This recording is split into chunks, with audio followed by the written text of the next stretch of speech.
uang 2 juta US dollar untuk menghangatkan badan dari setengah harinya Pablo Escobar merupakan gaji dari Cristiano Ronaldo per bulan untuk membeli karet. Ya, membeli karet gelang. Halo geng, bertemu lagi bersama saya di channel YouTube Ama Pratama. Selamat datang di channel YouTube saya. Terima kasih yang sudah mau gabung dan subscribe di channel ini. Bagi kalian yang baru datang, langsung klik tombol subscribe-nya ya. Pada kesempatan ini saya akan membawakan sebuah cerita tentang gangster yang sangat kejam dan sangat kaya. Penasaran siapa dia? Kita cek intronya.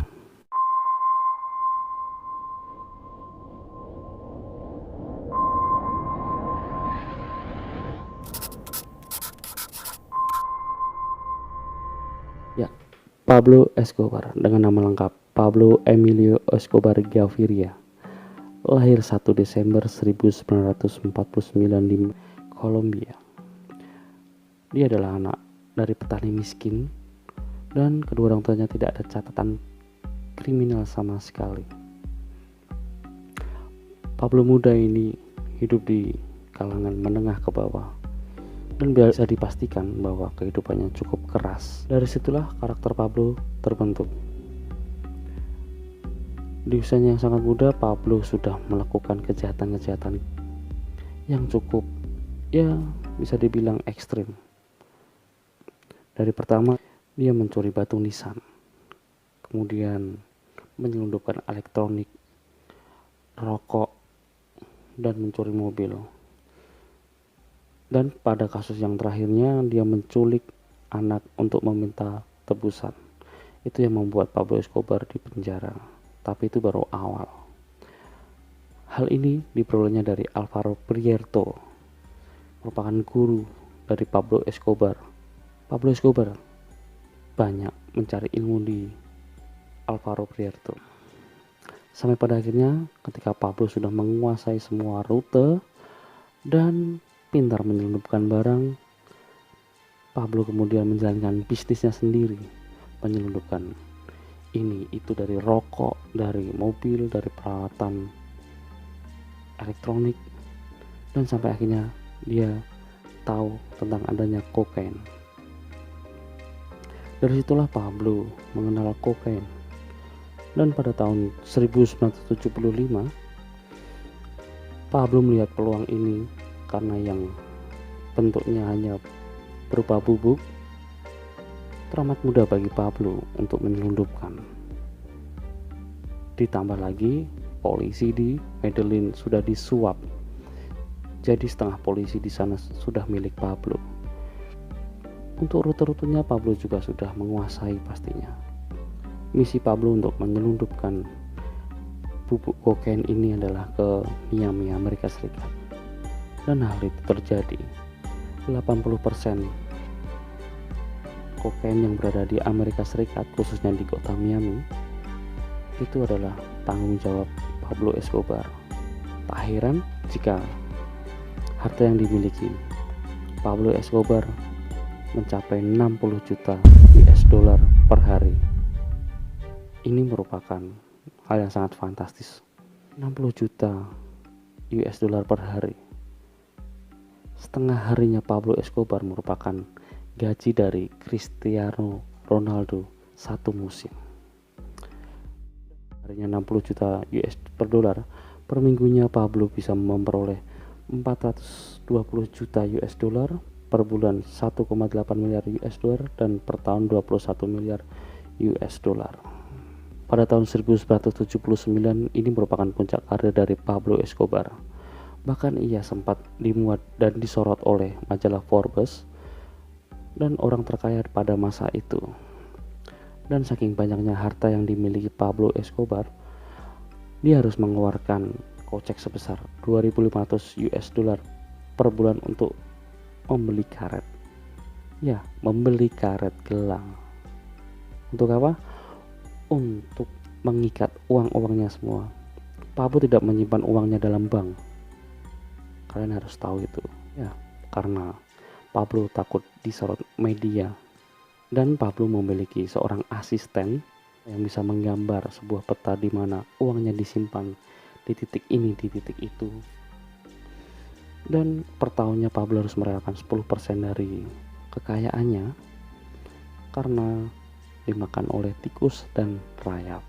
Setelah masa karir puncak jayanya, Pablo berumur 26 tahun menikahi orang perempuan yang bernama Maria Victoria Henao, dan Pablo mempunyai anak Juan Pablo dan Manuela. Bisa dibilang Pablo ini gangster kejam yang sayang keluarga. Hal ini bisa dibuktikan ketika Pablo membeli rumah besar 20 km. 20 km. Di situ Pablo membuat kebun binatang pribadi yang dijaga oleh tentunya anak buahnya dengan penjagaan ketat. Kebun binatang pribadi itu diisi hewan-hewan selundupan pastinya. Kebun binatang itu diisi dengan hewan-hewan eksotis, dari zebra, kuda Nil, dan masih banyak lagi yang bisa saya tampilkan nanti. Selain kebun binatang, Pablo juga mempunyai landasan pesawat terbang sendiri.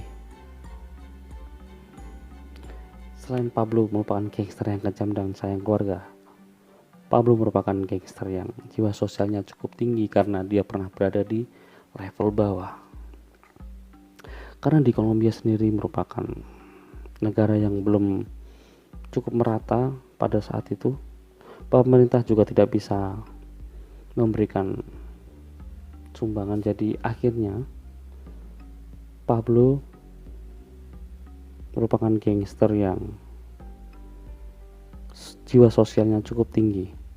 Hal ini dibuktikan dengan Pablo membangun rumah sakit, sekolah, sampai membangun rumah-rumah untuk gelandangan yang berada di lingkungan sekitarnya.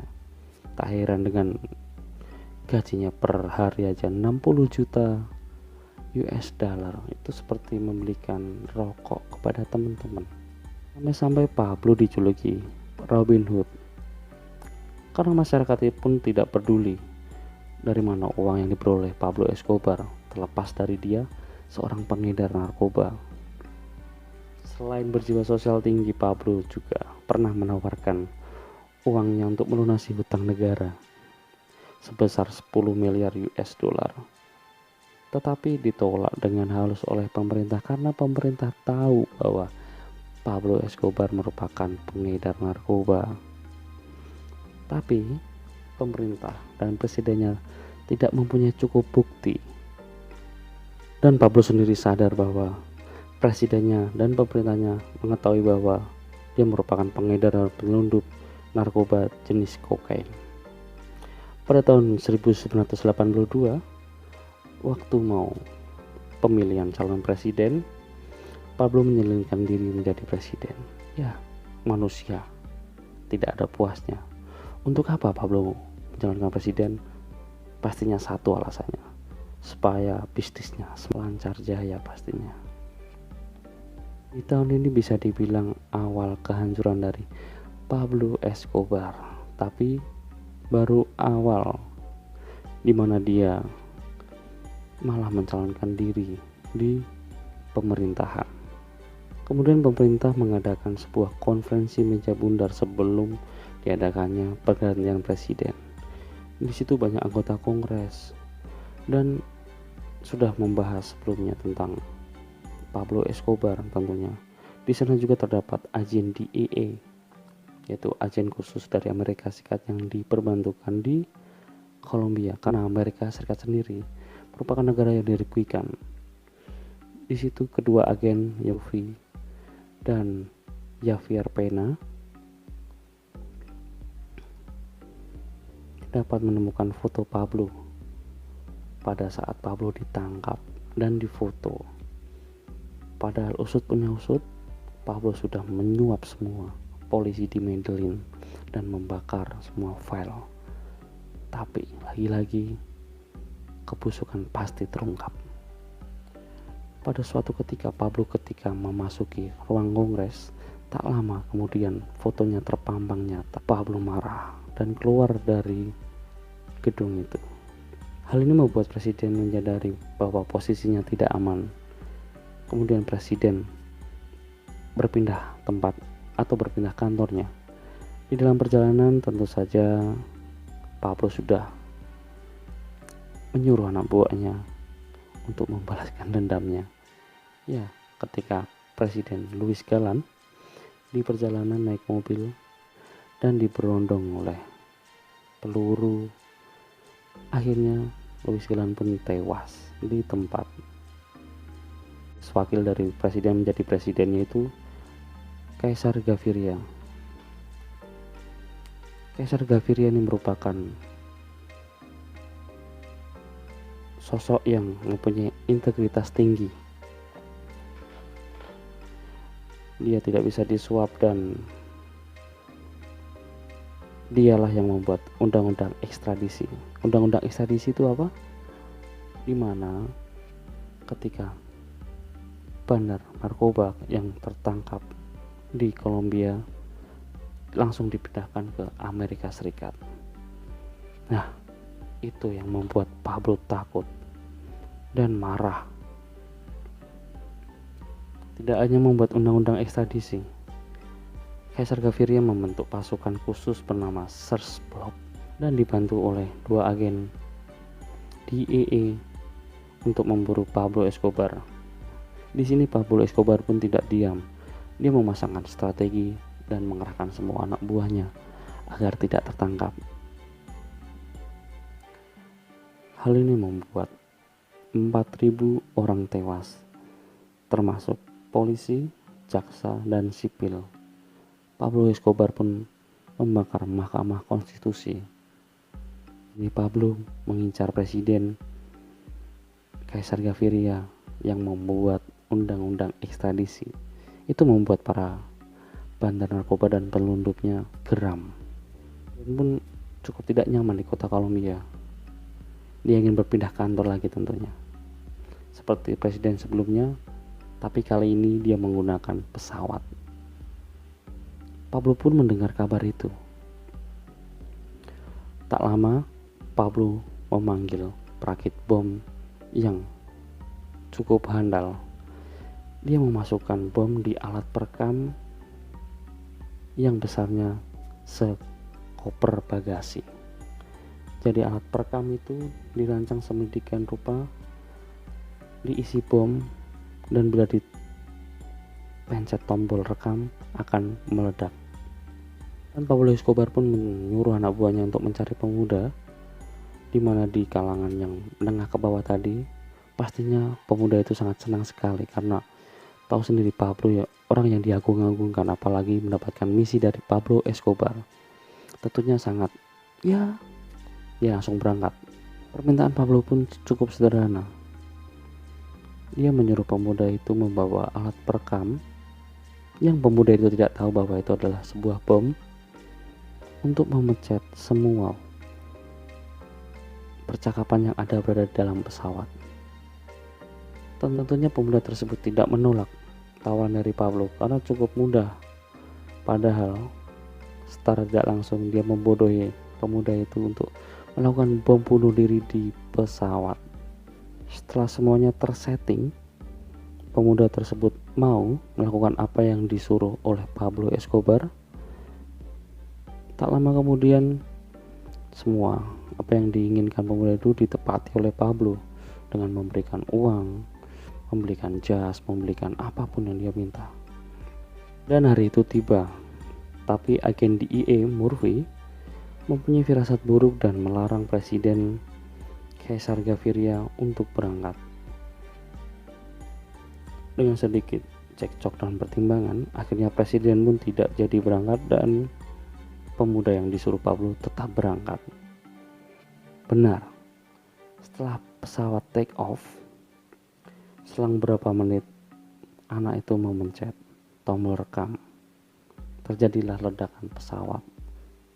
Hal inilah yang memulai awal mula perburuan semakin sengit, sangat ketat, dan agen DEA dan Search Block menyadap semua telepon yang ada di Medellin untuk mengetahui di mana keberadaan Pablo Escobar.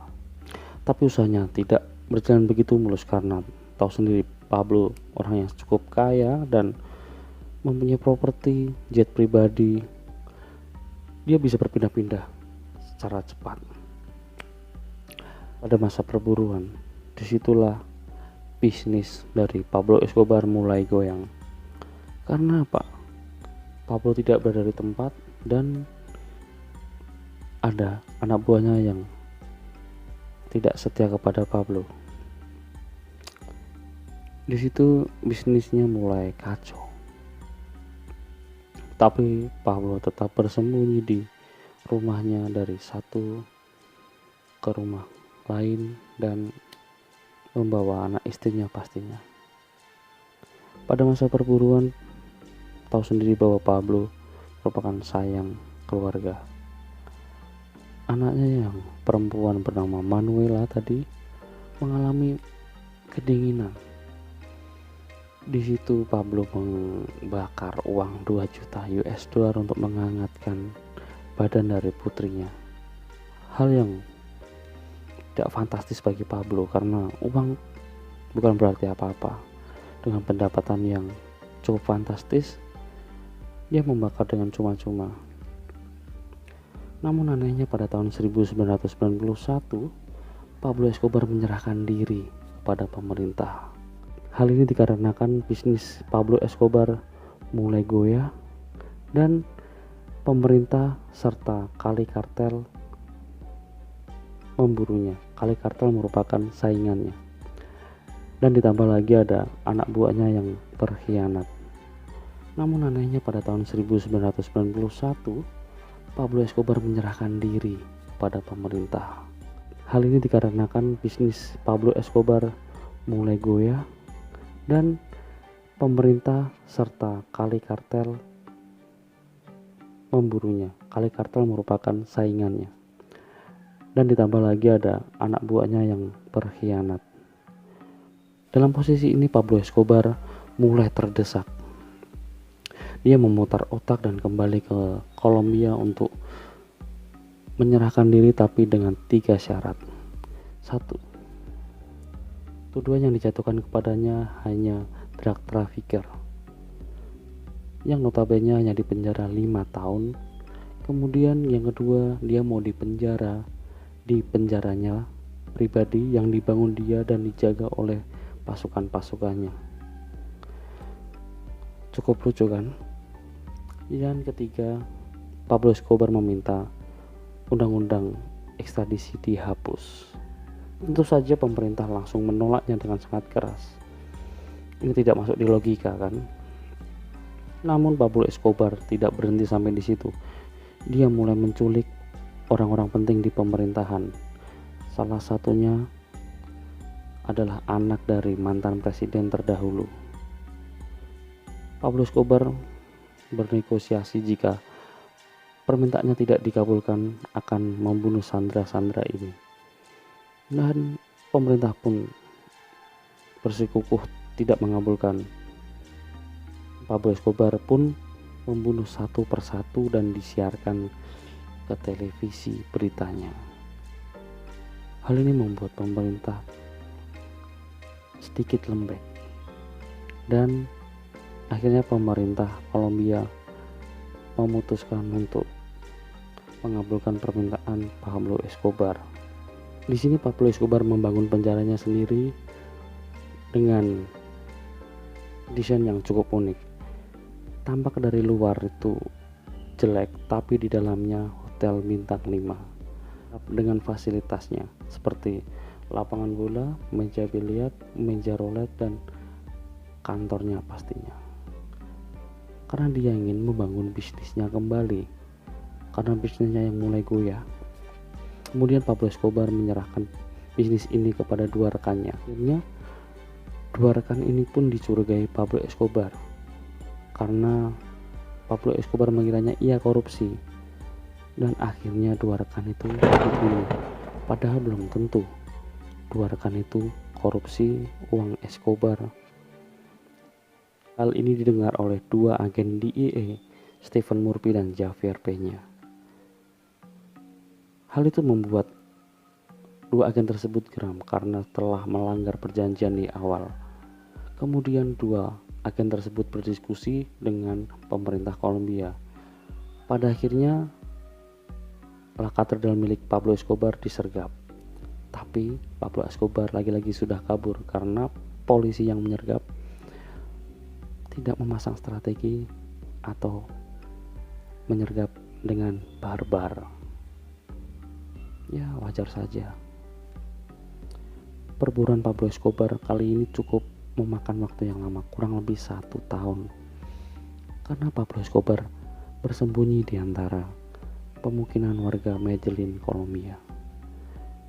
Kali ini Pablo Escobar juga memasang trik dengan cara membeli atau memberikan uang kepada anak-anak kecil dan anak-anak muda di sekitar untuk menjadi mata dan telinganya. Strategi yang cukup unik untuk mengelabui polisi pemerintahan Kolombia. Inilah yang membuat polisi setempat sulit mendapatkan keberadaan posisi dari Pablo Escobar. Namun dua agen DEA, Stephen Murphy dan Javier Peña, tetap mencari dengan konsisten bersama Search Block.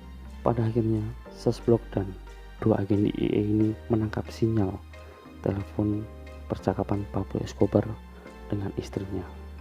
Kali ini pasukan Search Block dan dua agen DEA merancang strategi yang cukup matang. Dia menyergap pemukiman atau rumah Pablo Escobar dengan sangat rapi. Dia memasang dua anggota sniper di atas, kemudian gerilya mengendap-endap di bagian bawah. Pokoknya intinya lebih rapi dari sebelumnya. Akhirnya baku tembak pun terjadi antara Pablo Escobar dan Search Block. Di sini Pablo Escobar terkena 3 peluru, satu di perut, kemudian di belakang telinga dan kaki. Hal ini mengakibatkan nyawa Pablo Escobar melayang. Hal itu membuat pasukan Search Block dan dua agen DEA merasa senang sekali. Dia lega. Karena apa? Orang ini yang dicari-cari selama ini, yang bersembunyi dengan sangat rapi. Sampai-sampai para pasukan Search Block dan dua agen DEA foto bersama Pablo Escobar di atas genteng. Hari kematian Pablo Escobar adalah hari setelah dia merayakan ulang tahun, yaitu 2 Desember 1993. Dan pada penguburan Pablo Escobar didatangi oleh 25.000 orang pelayat. Cukup fantastis kan? Seorang gembong narkoba, gangster yang paling jahat, pemakamannya didatangi oleh 25.000 orang. Ya mungkin karena jiwa sosialnya yang tinggi, yang tadi yang saya bilang, dia membangun rumah sakit, kemudian sekolah.